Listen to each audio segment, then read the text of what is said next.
My father had COPD and they needed a lot of interventions to help him breathe.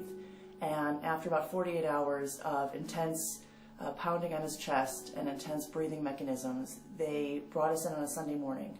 And they said, we have tried everything we can. I had the testing done because I have ovarian cancer in my family. I've had lots of relatives who didn't live past 50, 60, and then my aunt passed away. And so my mother got tested and she was positive. So then I got tested. Because I was older, I went straight to like the best results. And I got pregnant right away. And I had a miscarriage. But no, once I was pregnant with twins and then one. And so they recommended that we end his life. They said 7 times, we recommend you pull the plug. Pull the plug. And my brother said, can you stop saying pull the plug? I was shocked because I fully expected them to not be positive. You know, if you have good results like the first time, they might only do 1 or 2 eggs. If you're, you know, you've done it two or three times, then they really will use more eggs. Once you get past the emotion of what that meant, that this could be the end of your father's life, we immediately thought, is this the right thing to do? Then I started researching and it was like, oh, don't be around soft plastics and don't use this and don't use the microwave. And all of a sudden I realized, you know, you can really drive yourself crazy.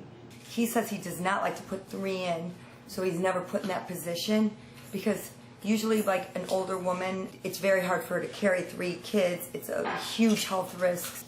He would terminate, which I know sounds terrible, but as soon as they put the tracheotomy and he was conscious, that was removed in January, and he was released from the hospital in January as well. And then he came home to live another 9 full months. Yeah, once I realized I am stressing myself out, I can't live the rest of my life this way. My mother had the surgery, and then I had it. So much of our medical training is focused on making the right decisions medically.